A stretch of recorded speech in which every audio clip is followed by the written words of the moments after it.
Hello, and welcome to my podcast, Journalism and Society. My name is Asya Javitsalu. My student number is 11291398. So, in today's podcast episode, I've been given a statement, and I'm going to be giving my thoughts and opinion on said statement. So, today's statement is: the impact of social media on journalism is overwhelmingly positive. So let's start off by talking about what society expects from journalists and the field of journalism as a whole. Since the invention of printing press, where journalism began, the expectation of storytellers has always been to tell the truth and to tell it as accurately as possible. So when doing this, it's important to maintain neutrality, which could be difficult to do when you're talking about a topic that you're passionate about or that you already have a solid viewpoint on. But maintaining that neutrality is what helps you tell stories more accurately. A lot of people go into the field of journalism to keep themselves and help others stay updated about different things that are going on in this world, whether it be, the war going on with Russia and Ukraine, or if the other day there was a story that came out in Coventry, a local news, where a gentleman was charged a couple £1,000 as a library book fee, and that reached news across the world. But the news can also be used as a way to educate the public on social affairs and politics, which I'm going to go into more detail about later, but it helps the public come to conclusions on who to vote for and what each prime minister or president's campaign is.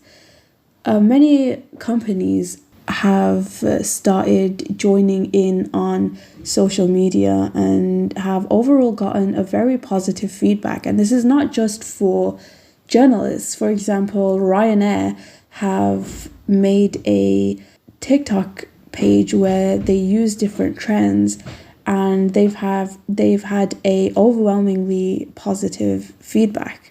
With technology and social media constantly changing and developing, it can be difficult for journalists and companies to keep up. There's always new trends and new humours that help them keep up with relevancy. For example, the BBC have 256 million listeners each week, and the majority of their listeners, their demographic is anyone from ages 16 to 34. And going onto social media, which has so many young users whose minds can be so easily swayed, they've taken up social media as a way to reach new demographics and younger ages, as social media is very much used and controlled by younger generations. There's always new trends in humor that companies can use to help keep up their relevancy and to create a following. It's very different from 10 years ago, where you would write a story for a newspaper, print it and publish it. It's so easy for anyone to come up with a story now. For example, one of the most popular social media sites is Facebook. It averages 2.85 billion users monthly. According to a book called The Network Society, a cross-cultural platform, 52% of those users get their news off Facebook. However, it has the biggest problem when it comes to fake news. If you read on Facebook's website, they talk about how they managed to tackle it, fake news. But it's still such a big thing going on, where nowadays anyone could write up a story and without confirming or getting a statement or having any form of accuracy. Nick Newman from BBC said, "For news gathering, trust, accuracy, and identity are main risks. Are people who they say they are?"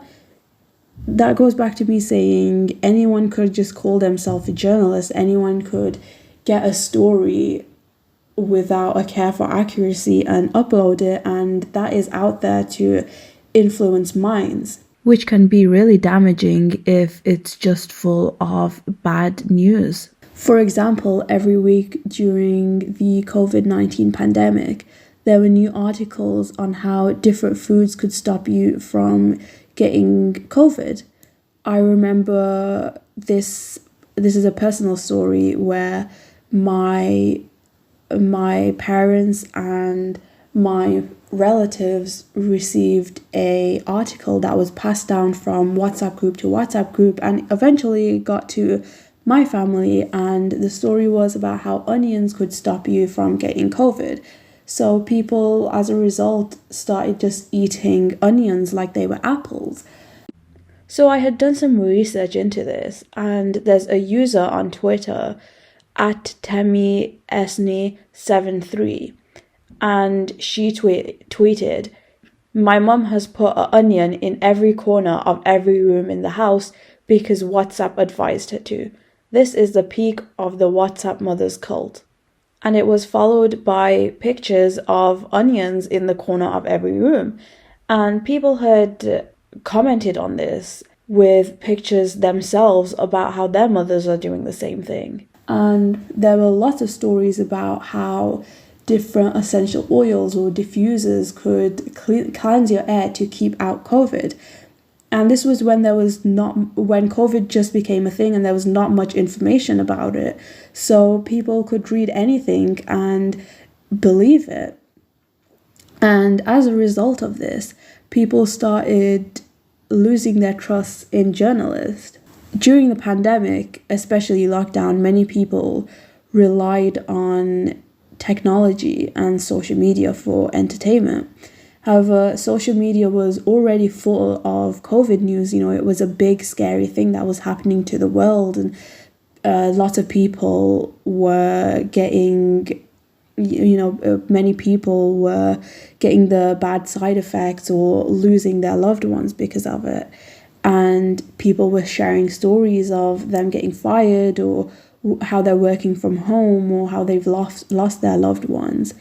So this took a big toll on people's mental health, and companies were urged to spread more positivity, and as a result, social media articles came out from big companies on how you can keep yourselves and your children, your pets, and how you can keep them entertained. And this had a very positive feedback from many people who read those articles. On the brighter side, social media is a good way to contribute to citizen journalism. Majority of the public, sometimes without even realizing, play an active role in collecting and reporting news. It's used as a way to educate and inform people about social issues from across the world. For example, after the death of George Floyd in 2020, that took the world by storm. People across the world reunited through social media to support the Black Lives Matter movement. His death was uploaded on social media, and it got lots of likes and retweets, etc. And news companies started to pick it up, and people from across the world saw it, and it resulted in protests in almost every single state in America and multiple countries, and it changed a lot of how we view the world, and it was a good way to educate people. Which leads me to the alternative media theory, where small companies who are independent from large media corporations and government can use the freedom of press and their independence to create special formats and special way of communicating to the public, whether that be through newspapers or radio or TV or social media. And it was a big thing that helped this cause. In contrast, there's alternative media which tend to be more non-commercial and that advocates for excluded groups, for example, lower class people, minorities, people part of the LGBTQ community, and it definitely changed how we view social issues. Despite this, social media isn't the same in every part of the world. For example, Birmingham City University started offering Masters of Arts degree in social media in 2009, where people were taught how to use social media and how to get the best of it. However, in the US, in Western Kentucky University, they wanted journalist entrepreneurs who thought of journalists as more like a business for making money rather than educating people across the world. But the expectations of journalists haven't, in my opinion, changed much over time. The norm for journalists has always been to tell the truth and to tell both sides more than they were, and especially now with anyone being able to be a journalist, it's expected from them now more than ever. And journalists have a very close relationship with other institutions like government and the royal families.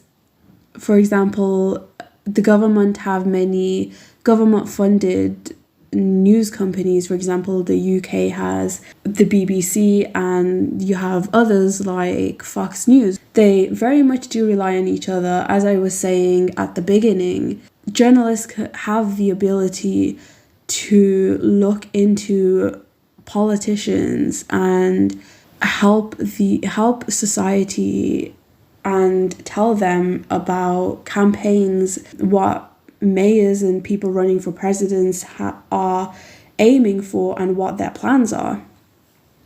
For a lot of governments, their first point of communication is their government-funded agency. And as much as they go to journalists to spread their words, journalists look to politicians and governments for news and to ask, what do you want to tell the public right now? Every academic thinks of journalism differently, and there's lots of research and papers published on this. For example, a Singapore journalist released a paper called Journalism in the Age of Social Media. Her name's Jennifer Alejandro. She said, quote, "Journalism is not dead but merely evolving, and the journalists of the future need to reinvent themselves too." Which goes back to how I was talking about technology and social media changing and needing journalists to keep up with it in order to get a positive response from society. That's all for today's podcast. My statement that I was reviewing was the impact on social media on journalism is overwhelmingly positive. I hope you'll have a nice day. Goodbye.